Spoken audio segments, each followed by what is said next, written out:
Today, I want to talk about doubt, the philosophy of doubt, about skepticism at its very core. And as I go through today's Thinking Thursday episode, I'd like you to keep a few questions in mind. What would happen if one truly let go of all their beliefs? This radical doubt, could it lead to enlightenment, to peace, or would it lead rather to chaos and something very maddening? Is it true that faith and certainty is the cause of all our anxiety? And is not knowing not just more truthful, but truly better than pretending to know in any sense? Can a person live without conclusions, without absolute truth? I want to talk about one man specifically today that did. You probably don't know his name. This is Pyrrho of Elis. But within the landscape of doubt, we're going to cover some other thinkers as well briefly. This is just such an interesting topic, especially for someone that has a channel like I do. Oftentimes, people will deconstruct from a belief while still holding so many other beliefs. And I don't want to get too bogged down in these terms, like what does it mean to believe? We just did Jordan Peterson. We don't need to get stuck there. But it's a really interesting challenge. Anytime that I go through thought experiments or reading about true doubt or skepticism, it presses me. What are the beliefs I'm still holding on to, even without evidence or good evidence? And how am I still allowing some sorts of certainty to rule my life? This isn't to say that one should be a Christian or one should be religious or one should never be able to conceive of anything being real, because I don't think that's practical. I think there's something in between, but today we're going to look at the extreme end of doubt and how it can help us be a bit more balanced. And so I'm excited. Our agenda today will be simple. I do want to talk about Pyrrho as a way to kick this off. Then we'll move into some of those other figures. We'll call this the empire of doubt, the building upon what really I think we can credit to him as the beginning of this philosophical movement. Then I want to talk about this kind of philosophy in general, the pros and cons, a philosophy that was essentially too dangerous to win, and why it's not one of the ones that has prevailed when you think of philosophical schools. We'll be sure to include some critique here, but then I want to end with the legacy of it, what this thinker and this line of thinking has led to. What's great about Pyrrho is he didn't start a cult. He didn't write a sacred text. He simply lived out his belief. All around him, people were screaming about truth or salvation or this God or this philosophy, and he just walked calmly on, not believing any of it. Yes, he doubted the gods, but he also doubted those who said there were no gods. He doubted morality, but also those who said that it was meaningless. And where so much of this collapses, he doubted himself. He doubted his very sense data. He doubted logic and language and thought and even the self. Now, many of you will be somewhat familiar with this kind of philosophy, and you can see that it becomes quite self-defeating. But he has an interesting answer or take on that, and we'll get to that. But ultimately, what he is saying here is that reality is inaccessible, that all of our judgments and perceptions are interpretations, and that truth, if it exists, is beyond our grasp, and there's simply nothing we get to do about that. A paraphrased quote, "We do not know what is good or bad, true or false, hot or cold, just or unjust. We only know how things seem to us, and even that is uncertain." So what does one do in the face of total uncertainty? According to this kind of philosophy, you suspend judgment. You say only that things appear a certain way. You let go and supposedly find freedom. Now, I'm quite skeptical of some of these claims, which I think is his greater point. But let's get to know this man a bit better. A man who claimed nothing, believed nothing, and sought no truth. It's even hard for me to speak about, considering one of the taglines of my channel is be willing to follow the truth wherever it goes. But what happens if truth goes to a place where it says maybe there is no such thing as truth? It's something I think about often, and I think that my personal philosophy a little bit here would be sometimes we have to play pretend. Not claim things we don't know, but act as if we can know certain things because they're the most reliable data that we have. And I think that's a very nuanced middle ground that is so important. But again, maybe we'll circle back to that a bit. More about Pyrrho. He's born in 360 BCE in Elis. Elis is a small city-state in ancient Greece that is known much more for hosting the Olympic Games than it is producing amazing philosophers. And 360 BCE is a weird time. It's this time of intellectual transformation. Plato is dead and gone, but his ideas are still ruling the academy. Aristotle is working on his encyclopedias of biology and logic, and the Greeks for the first time are scrutinizing if their gods and traditions held up to truth. Were they as real as they had previously thought? But Pyrrho wants none of it. He's not drawn to these grand religions nor these grand philosophical systems. All he could see were contradictions everywhere. For every argument, there was a counter-argument, and for every counter-argument, another counter-argument, each with people believing them fervently and pointing to certain evidences. And all he saw was this overconfidence and this array of illusions. But he's not just a thinker, he's a traveler. And one of the most amazing events that has happened in history, and one that I really want to do its own episode on, is when Alexander the Great went to India, when he went east. This is a journey that changed the world, and it also quietly changed philosophy quite a bit. Pyrrho accompanies Alexander the Great on this journey east, and he encounters Buddhist monks who are philosophers in their own right that don't seek knowledge or certainty, just detachment. They claimed that the root of all suffering was clinging to concepts like the self and the soul and certainty. Pyrrho is deeply impressed by these ideas. He said, in quote, "The wise man should live without views, without desires, without dogmas." So this experience clearly plants the seed for this radical skepticism, or what would become known as Pyrrhonism. So he comes back and he doesn't publish, he doesn't start his own school, he simply goes about quietly living his life in this new manner. When asked about it or having a chance to teach about it, he taught a few simple concepts. He noted how our senses can deceive us. One of his favorite examples is a stick put in the water gives the appearance that it is being bent,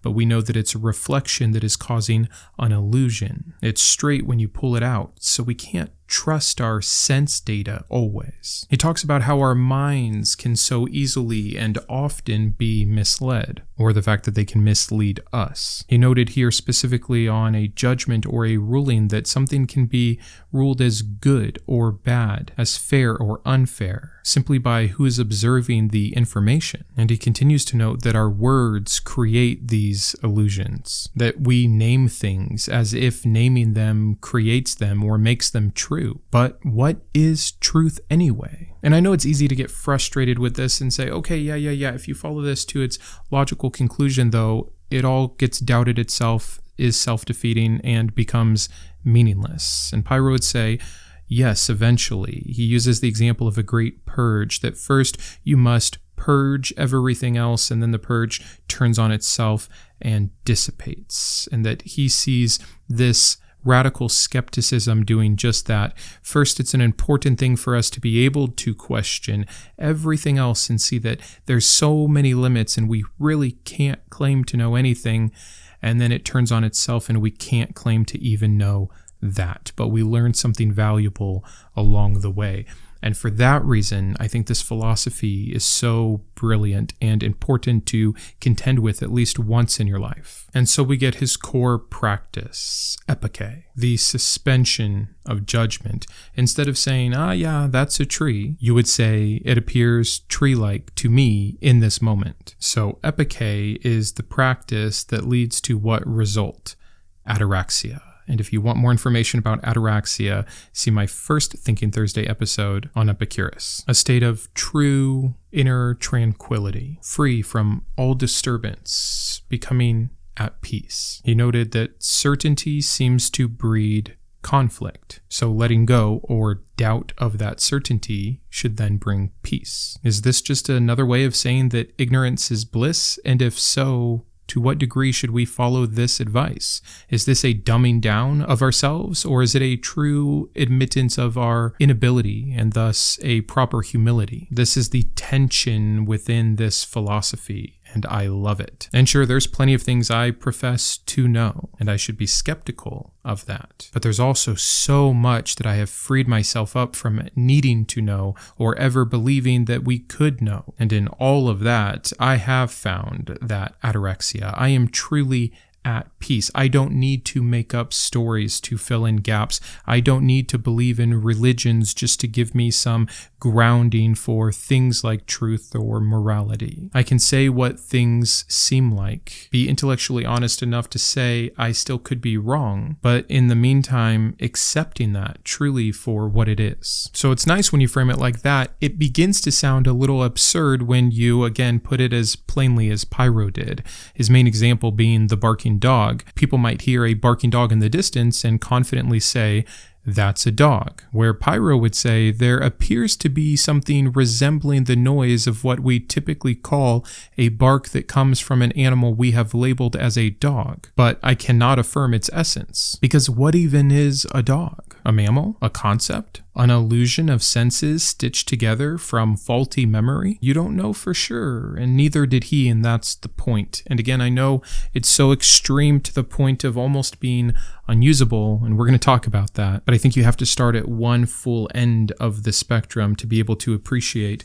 the middle ground or the nuance. And even though it seems so extreme on one end, I think that that philosophy in itself is the middle ground between the rigidness of Stoicism or the mystical of those following Plato, because radical skepticism actually leads to radical humility, letting go, asking questions like, do your beliefs actually help you live right, live well, or just help you feel right? Is the need to know keeping you from being free? Is it possible to find joy without knowing the answers? Then there's critiquing questions as well, like, does this lead to a sense of apathy? Does it lead to inaction? Can you make progress to alleviate suffering if you can't identify that suffering even exists or what causes suffering? But again, before we get into the critiques of it, let's move into some of these other major players within radical doubt, and also the variation between them. We're going to cover three just so quick: Sextus, Descartes, and Buddha. What a grouping. Sextus Empiricus, which might be the coolest name in history,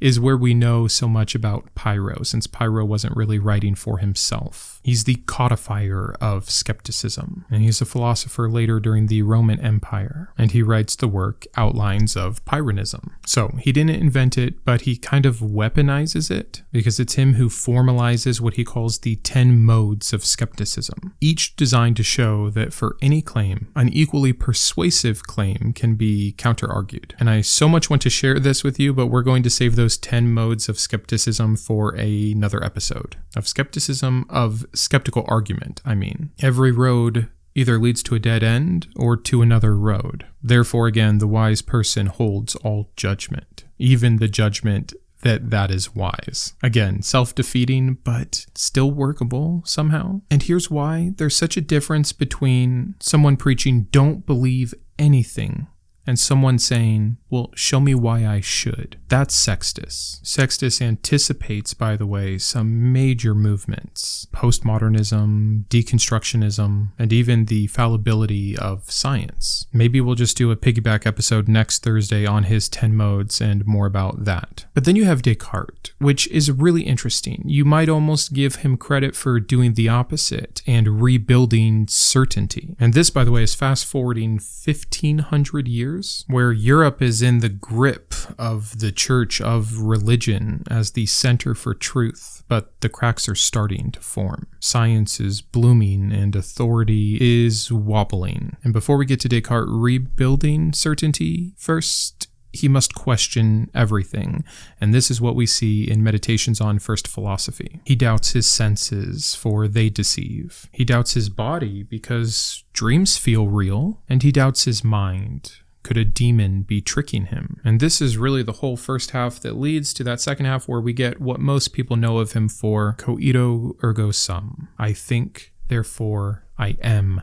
The one bit of certainty that he believed anyone could have after deconstructing and doubting truly everything else. So he's using radical doubt not to let go of everything like Pyrrho and Sextus, but to rebuild belief from the ground up, to anchor knowledge in reason rather than in tradition, religion, or sensation. He was still seeking certainty where Pyrrho was just seeking peace. Two very unique sides of the same coin. Now, if one was critiquing Descartes' thoughts here from a true Pyrrhonist philosophy, it would be in pointing out the leap that Descartes makes, that thinking proves an I exist. Where are you getting that from precisely? And he's building on the very thing that Pyrrho warns against. Trust, full trust in reason. And this is, I think, what most great skeptics do, by the way, is they look at everything, they doubt everything, and they're left to conclude what Pyrrho concluded, which is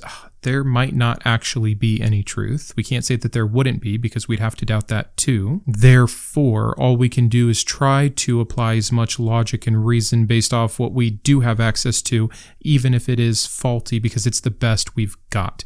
That's Descartes' position. Again, more balanced, much more easy to live out, much more practically applicable in most themes of daily life. But that wouldn't have been radical enough for Pyrrho. He would still see that as stooping for certainty. And then I said the third I would cover is the Buddha, turning east again. So you have Pyrrho embracing suspension, Descartes chasing certainty, but the Buddha embodies this third path, let go altogether. And Pyrrho would have understood this to an extent from his time with the monks, but he didn't seem to walk away with the exact same understanding. Because when the Buddha was asked these things like, is the soul eternal? Is the universe infinite? And what happens when we die? He didn't just say, we can't know such things, or we might be fooled by the answers we think we have. He didn't respond with answers. It was a noble silence, because to him these were unprofitable questions from the get-go. They didn't relieve suffering anyways, they only inflated the ego. There's a great illustration of this in the Buddhist Pali canon with the poisoned arrow. I'll tell you the short version here really quick. A man gets shot with a poisoned arrow, but instead of removing it, he demands to know who shot it, what cast therein,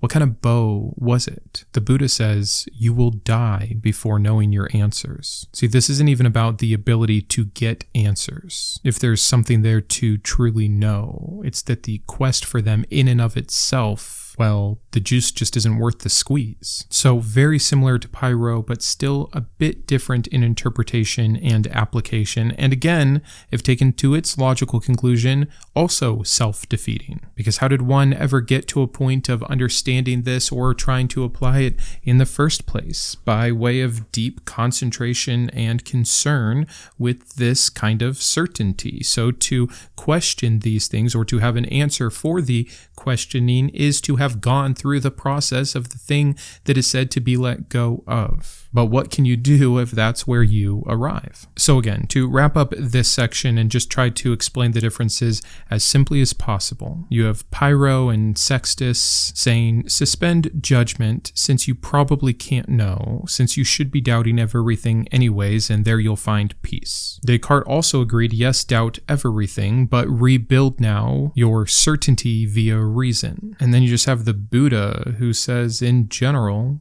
just let it all go. So let's talk quickly about the philosophy itself. Why Pyrrhonism never dominated? Well, it's got a few holes in it, or maybe not even holes in it is the right way to say it. There's just a few conditions of it that make it so that it cannot or would not be picked up in a mainstream. No books, for one. You gotta have those books. Pyrrho never wrote anything down. His life was teaching. In a way, he's kind of like Jesus. However, Jesus did much better in getting his to stick around. But no temples. There's nothing to worship with this idea. Again, a main differential from any religion that takes off. There's also no dogmas. There's no positive claim here. There's no truth to declare. But he didn't even declare non-truth. It's truly nothing. Just doubt. And of course, no promises. There's no eternal life, no eternal punishments, no enlightenment, no certainty. This is not attractive. And also, and I love this term, the philosophical marketplace. I forget where I first heard it, but if you consider this time in Greece and what had happened previously, you don't just have something neutral going on. The marketplace is a battleground. Platonists are claiming access to a higher realm of perfect forms, unchanging truth that goes beyond our senses. The Stoics are talking about the divine logos and moral duty. Epicureans are claiming rational pleasure as the guide to life or to a good life. And early Christians are proclaiming the ultimate certainty, God's revealed truth. So in walks Pyrrho saying, look at them all pretend to know. That's not exactly a harmless idea. That's putting himself at odds with everything, putting a philosophy that shrugs its shoulders into the midst of, again, a battlefield. I think is the best representation of all of these conflicting ideas going after each other. And so through this, all of those rejected Pyrrhonism. Pyrrhonism became dangerous. Doubting to its full extent, to its logical end, became dangerous. Because once you start asking, well, how do we know? Can we be sure? What if this is all just an illusion? You start pulling at the threads holding reality together. Many of you have probably been there on some existential despair by way of thinking about a Boltzmann brain or a civilization filled with advanced AI where we can't tell if we're the ones in the simulation. It disarms ideology. Also, I think a fair part of why Pyrrhonism never picked up is because it was misinterpreted and mocked. Later thinkers said that Pyrrhonism was lazy, that it was a cop-out for those unwilling to commit to truth. Others called it nihilistic and insinuated that Pyrrho was embracing despair and inaction. And I get those critiques for sure. But I think a little bit, though, they miss the point. It's not about rejecting meaning. It's about rejecting the potential illusion that we've captured it. It's not about giving up on life. It's about living more freely, more honestly, which is a bit oxymoronic considering that the claim here is maybe there's not truth. But if that could be true at all, then the honest thing to follow it would be humility. So when you stop needing or expecting, desiring, or even believing that the world is, could, or should be a certain way, you stop suffering when it isn't. That, to Pyrrho, was ataraxia. So let's move on to our final section here, the legacy of this all. Why radical doubt still matters. And I'll give you one of my favorite quotes for this section from Pyrrho. He who claims to know is already deceived. Just look around. Religious groups of every kind claim divine knowledge. Political factions swear they alone have the real truth. Conspiracy theorists are everywhere, claiming that they have the secret knowledge. Social media demands these things of us, these hot takes, these quick stances, and unshakable opinions. You must be promoting something, pushing something, making your positive claims on everything. It's often critiques that I get. Well, you're just saying what can't be. Give me what can. I don't know. And that's okay. Certainty has just become this currency, always probably has been. But I feel like now more than ever in some of these things that I'm describing, or at least the advancements in the technology that are allowing those things to be more rampant. And so you get conflict and tribalism and us versus them and anxiety and burnout. The division that comes regardless, unless there's a true letting go. And I don't know how feasible that is or how beneficial that is. I think there's still plenty of good critique to radical doubt. But like Descartes, who went there and then came to the middle, I think that's the proper response, personally speaking. I don't have to know. I don't have to pick a side. I can simply be. And insofar as I do need to act in the world, that I do want to push for something, it can ideally be through reason and logic and rationality, even if flawed or truly unknowable in and of themselves. This might give someone who believes in a religion like Christianity an edge. They might say, see, you can't offer what I can offer, but just because you offer it doesn't make it true. Just because you plug the gap with a story doesn't make it so. And so radical doubt, or doubt, skepticism in general, can even look, and often does, weak. But I think in that, it's actually the strongest thing there can be. It's closest to reality, if such a thing can exist, to just say, I don't know. And so one of the biggest legacies I see for this kind of thinking is that outgiving, the okayness, because this is what so many who are going through what the channel is geared at helping, those doubting and deconstructing, this is where they get stuck. Okay, well, if this isn't true, then what is? And you're already having to try to prove something else before you will let yourself let go of the thing you're already holding on to. You don't need to do that. If I don't believe in God, what do I believe in? You don't have to decide. Well, how can I live without a foundation? You are. You're just claiming one. You just made one up. Why not look for a better one? Why not be okay that there might not be one? You don't need new answers. You need freedom from needing answers. That's what I think is to be gained from this. Not to tear everything down, but to realize you don't need to build anything new to stand on. You were already standing on nothing, and you were fine. So here's some of the practical application that I think it can really help with. You hear an opinion, you don't have to agree, nor do you have to refute it. You can say, that appears so to some. You feel anger or fear. You can say, this appears to be the emotion I'm feeling, but it'll probably pass like it has before. You face something unknown, don't rush to fill it, to define it, to master it, to conquer it. Sit with it. Be with it. That's not paralysis. That's peace. And I'm not saying I do this all the time perfectly.